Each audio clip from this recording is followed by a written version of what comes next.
Okay, here we go. Welcome, welcome, welcome, everybody, to another WTFC Summer Sessions episode. Thank you for tuning back with us today. I have Gus, who is one of our sponsors, one of the WTFC sponsors. And so we wanted to bring him on here and talk a little bit about who he is and where he comes from and his time in the industry. Gus, would you like to do a little intro for yourself? Sure. Hi, thank you for having me. My name is Gus Rahim. I'm the president of the Ontario Truck Driving School. We have nine locations across Ontario. Basically, we do most of the truck training for AZ, DZ, and heavy equipment across Ontario. We started back in 1978 doing car driving.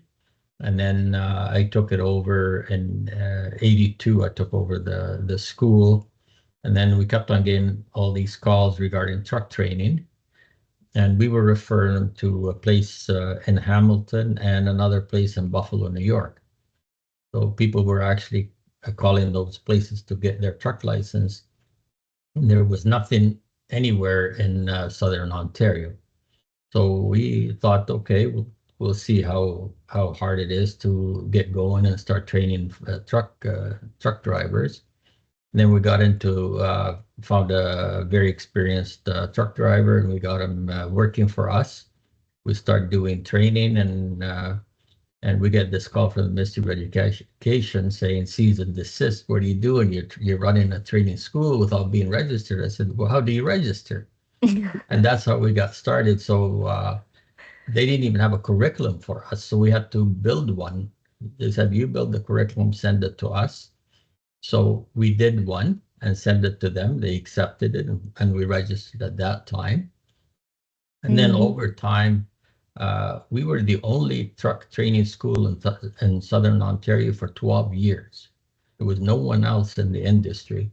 So it allowed us to build a good program, use good equipment, and do the proper training without having to cut corners and do this and that. So that gave us a chance to build a good reputation, have a good name out there. A lot of the trucking companies and so on us, they knew us, they respected us, and we also had a lot of respect for them when we get feedback from them. If someone, let's say, they need more backing up and stuff like that, we start building more and more backing up time into the program.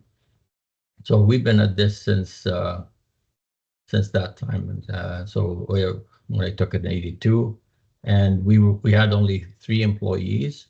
We're close to about 100 employees right now, and over Wow. 120 units, including heavy equipment and trucking. So Wow. from there, we made sure that we either do it properly or we don't do it. So this is our philosophy from day one, and we still do it at this time. And you see a lot of schools come and go because they're in it for a quick buck, and then they disappear. Because you can't be in it for a quick dollar, a quick buck. You have to be in it. You have to respect this kind of profession, and also you want to make sure that these drivers, before they leave you, they're trained properly, and also they're going to be safe drivers.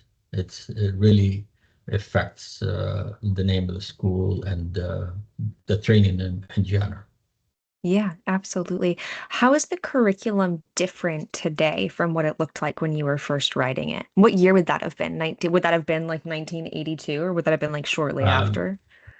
I think 87 we registered Okay. because we ran for a few years, and then the there was nothing out there to go by.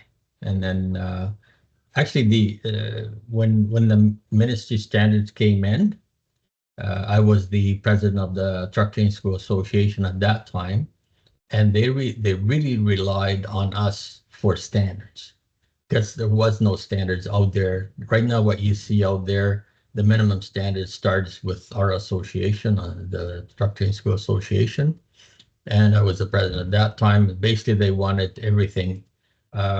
because we're the professionals, we're the ones we know what works, what doesn't work. So they asked us to help them, and Mm, we basically put the curriculum together and presented it to them. They used it exactly the way it was, because why not, right? They're mm, going they're getting the standards the way it should be, and the way we've been teaching it, and the way we've been revising it to make it a really good standard.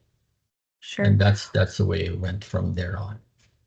That's as it should be. We want it to be very specific and very measurable. And I love to hear that. I think anybody who's ever driving on the road would love to hear that.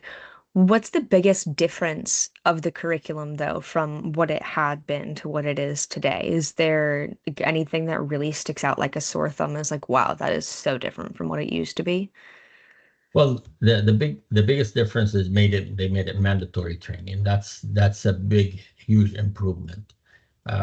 Before anyone could go and challenge the test. And Mm, that wasn't really a good way to get a transport driver out on the road. At one point, you were able to go in a pickup truck and a trailer and get your they used to call it the A license, and then you added the air brake to it. It became AZ.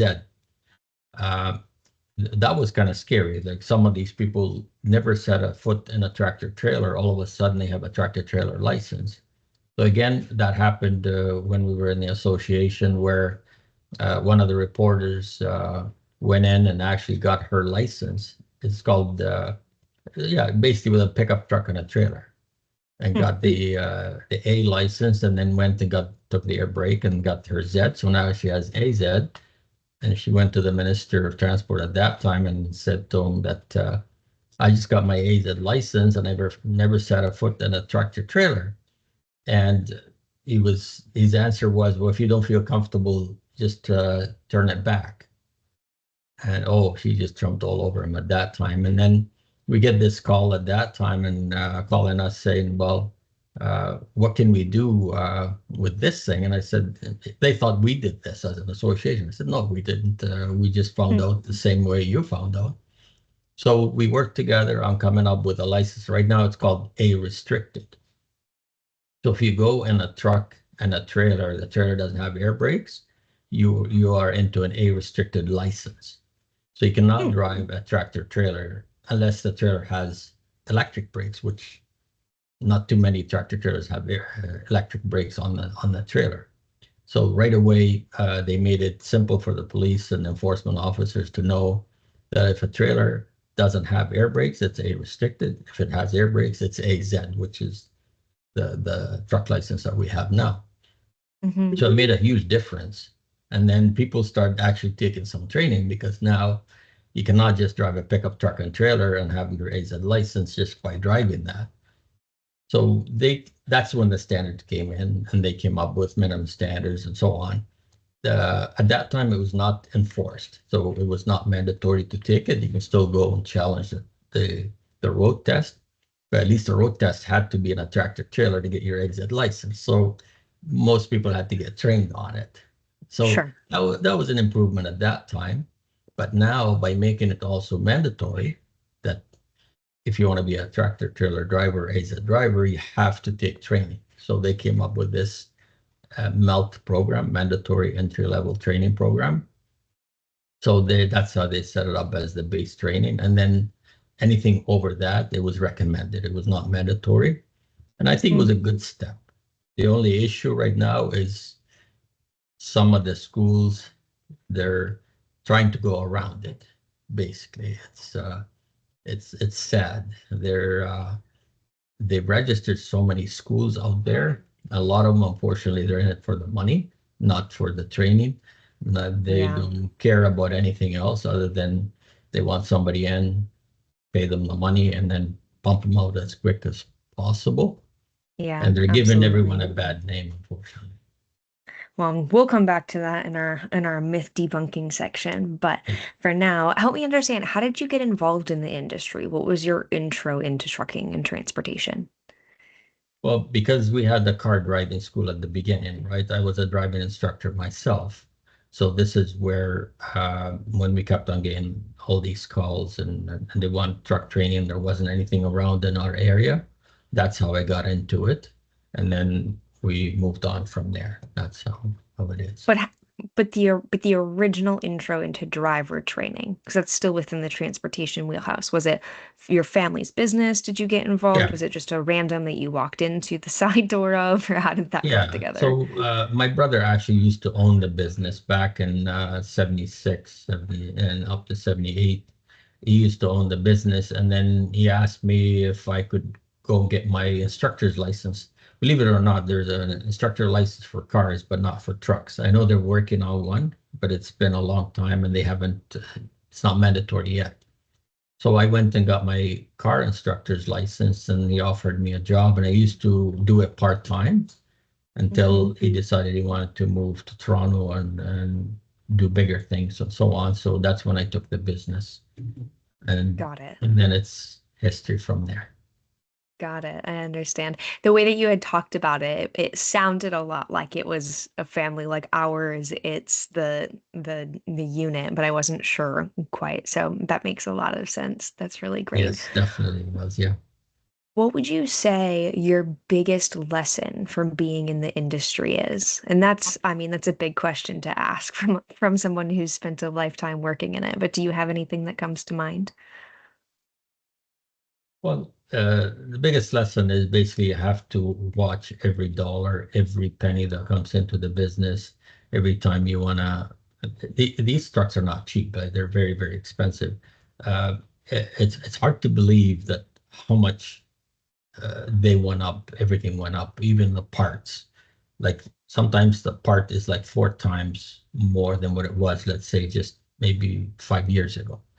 It's hard to I believe see. that the truck itself went from 120 to 250,000. Uh, Mm, it's going to be next to impossible. And what we're finding right now, the hardest thing is to find manual transmission trucks, like half decent ones. I know there are a lot of older ones, but most of the companies are going into the automatic transmission. So when they're changing their trucks, they usually sell them, and then we try to buy used trucks because obviously can't afford newer trucks anymore because they're so expensive. And we're having a hard time finding manual trucks. So anytime we find manual trucks, we just actually bought 8 trucks, 5 of them are manual. And that's because we found manual trucks. We took them all because mm, it's not easy to find good manual trucks anymore. And it's going to be tougher and tougher as we go forward, as we look for manual used trucks. We're not going to find any because even if you go any of the truck lots right now selling trucks, 99% or even 100% of the trucks on the lot, they're automatic. mm. So it's becoming that if you want to buy a manual truck, it's a special order. Yeah, It's it's a not fighting it's battle. not something you find on the lot anymore because a lot of companies are moving away from manual into auto. But right now there's a restriction on the license. If you do your testing on an automatic, you're stuck in an automatic transmission. You cannot go and drive a manual truck. Sure. So I see that going a little bit backwards because the Mm, industry is going automatic, but the ministry is pushing manual. So uh, we do what we have to do. We just keep adding more manual trucks as needed. nice. It's kind of a two-parter. Every dollar counts, every penny matters, but invest what is important where it is important and can kind of continue to keep churning yourself. It's really just setting all of your drivers up for success and giving them as many opportunities as they can. But that's important. That is, I didn't that's something that I would have assumed makes sense, but would not have actually known to be a fact. So that's interesting to learn. On that note, what would be your tip to somebody who wants to come into the industry? And this can be driver specific, or it can be kind of outside of drivers in the office, under the hood, whatever that looks like.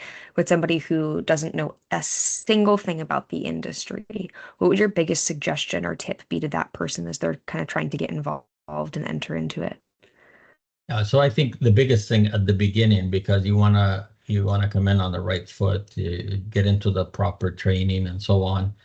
Uh, there's a lot of going on with the training right now. I know the both Ministry of Transportation and Education, they're both having a hard time to keep up with a lot of the, we call it fly-by-night schools, that don't really care about what the driver looks like at the end as long as they pay their money and leave. It's unfortunate.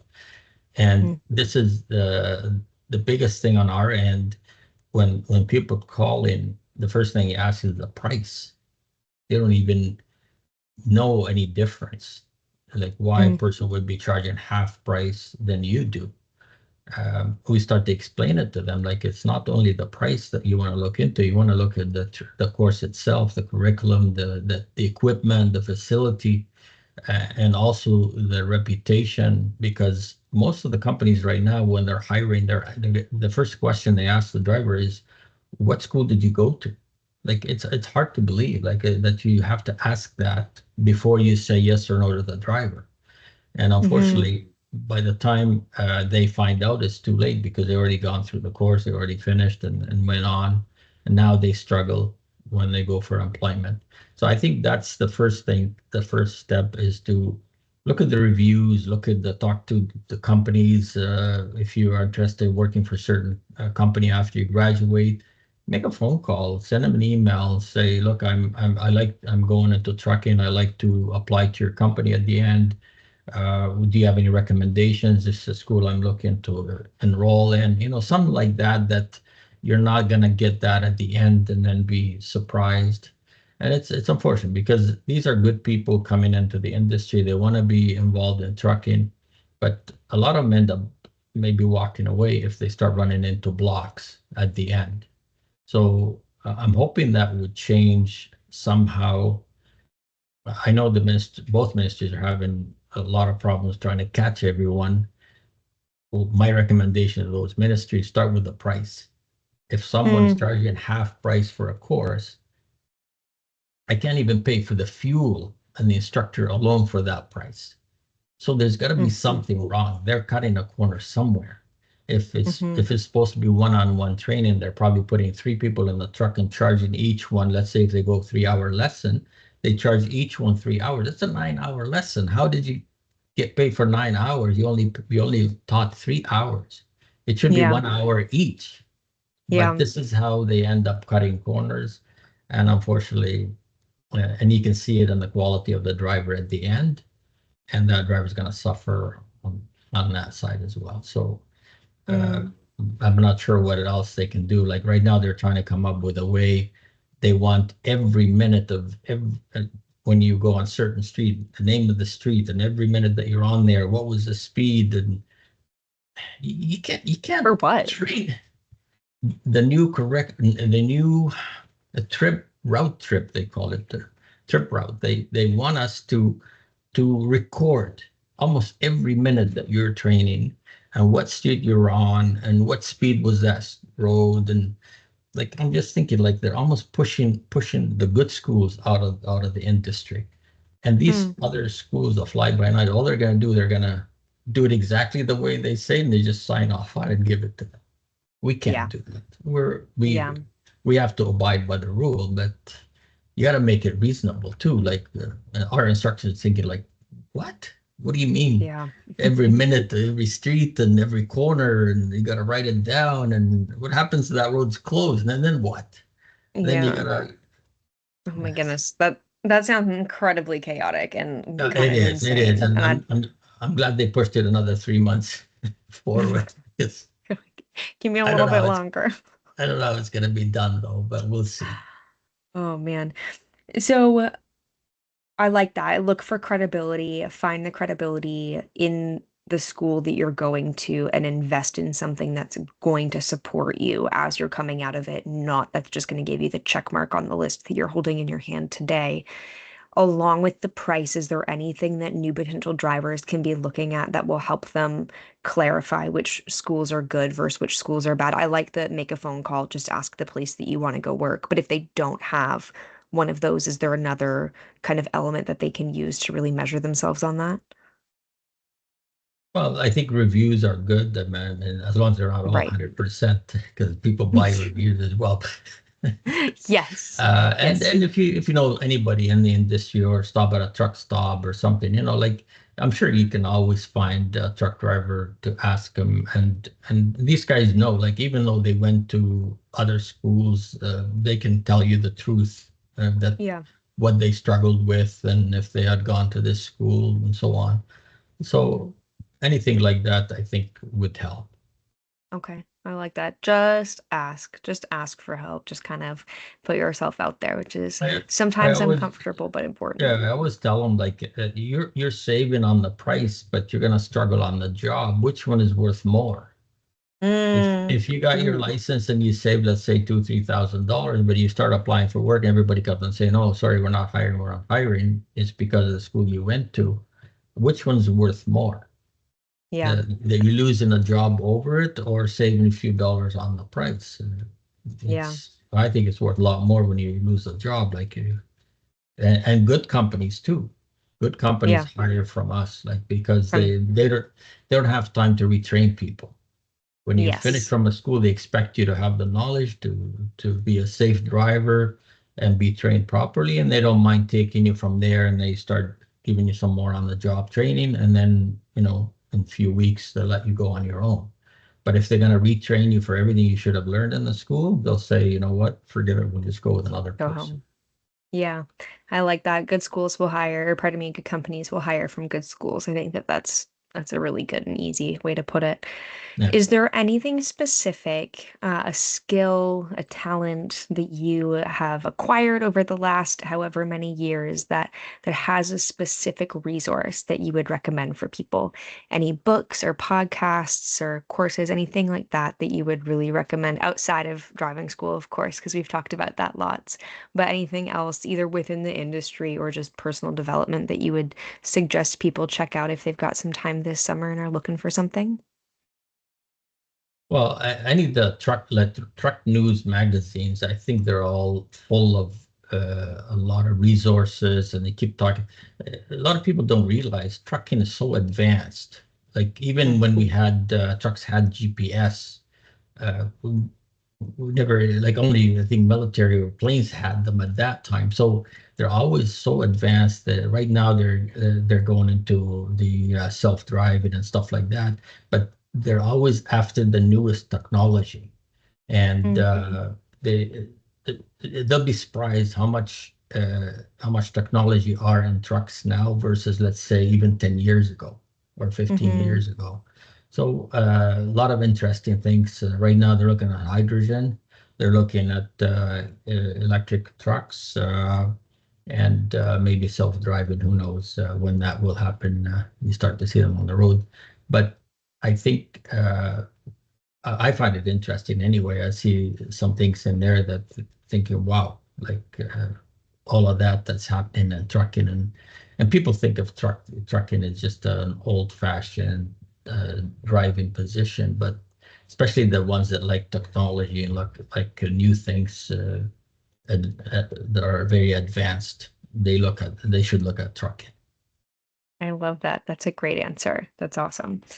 All right, now we're going to flow into our last two questions. So, my myth for you today is that all schools are the same, which you've obviously already touched on a little bit, but are all schools the same? Do you end up with the same education on the other side?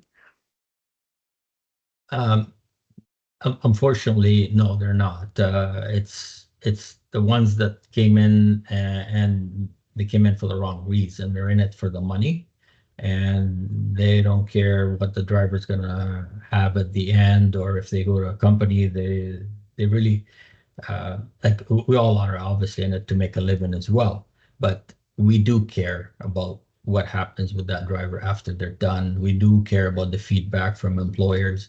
And this is what brought us to this position over the years. We get feedback from employers, and that's how we made our curriculum better each time. Why not? Mhm. Sometimes it's a very minor thing you could do. Like backing up was an issue, obviously. So we spend a lot of time on backing up.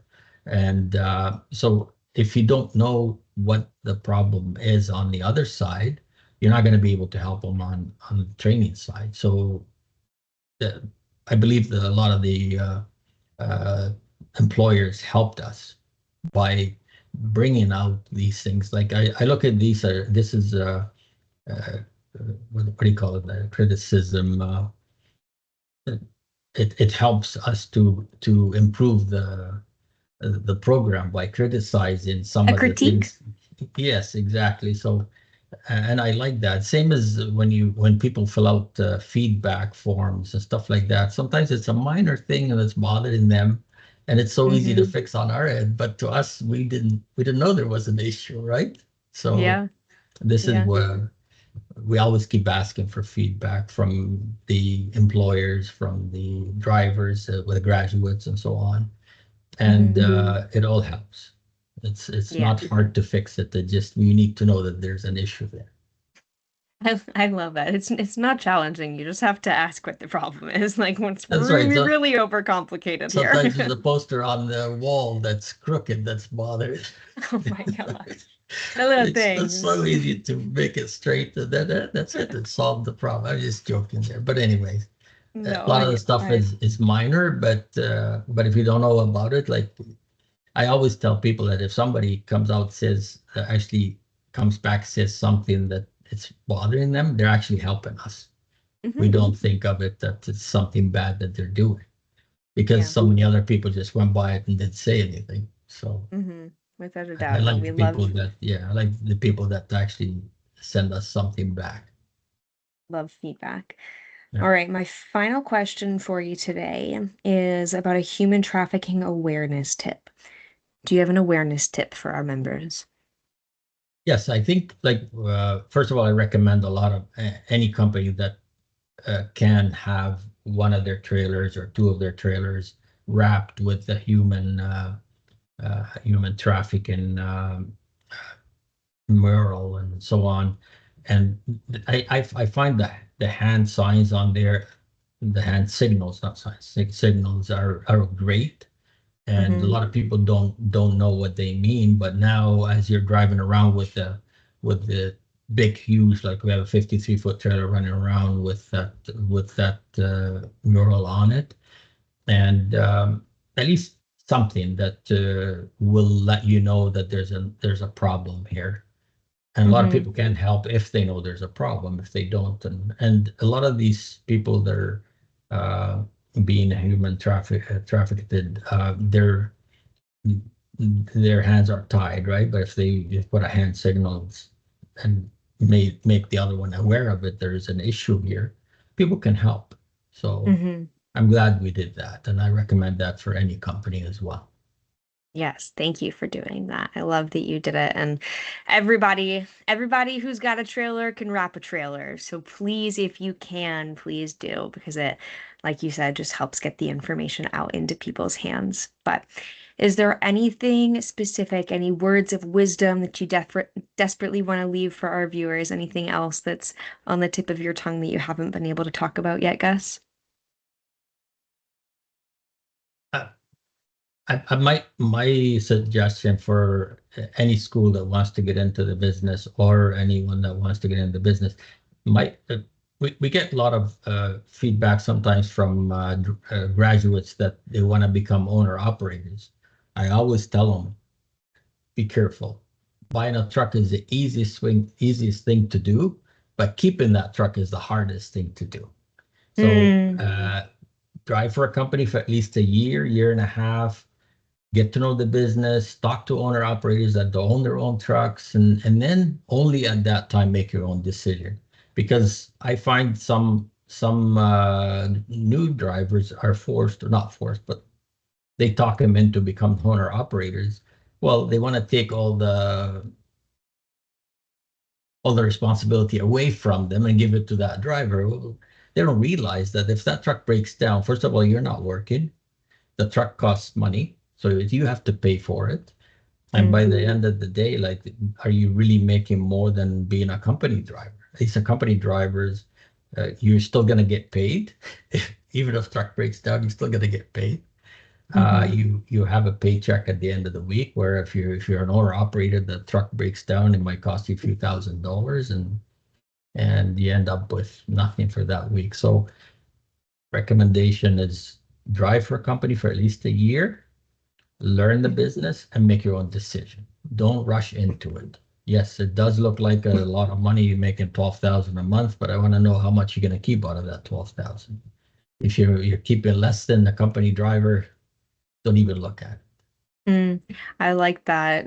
Buying a truck might be the easiest thing you ever do, but keeping that truck is going to be the hardest thing you ever do. And Okay. just wait a year. I mean, that's like a funny, silly rule that I have for myself around getting tattoos. Anytime I want one, I'm like, I need to wait a full year before I do that because that is a commitment. And that is absolutely no different. Make yourself wait it out, do the actual work, make sure that you're not going to hate it in 6 months. I mean, Great. it's a process and it's a very crazy life all of its own. So I think that that's fantastic advice. But Gus, thank you so much for joining me. I think that you've given us lots of great little nuggets in and through here. I know that I've been able to learn a little bit and pick up a little bit. And so thank you so much for your time. I think that our members and our listeners will really get a joy out of having this video. So I appreciate you joining us. And then will we see you this fall at the Bridging Barriers Conference? I'm gonna try. Yes, you're gonna try Yeah, very hard, yeah, very, very yeah, hard. I yeah. believe in you. Okay. I Well, appreciate it as well. yeah, we'll see y'all very soon. Okay. Thank you. Thank you. Okay, let me get this stopped.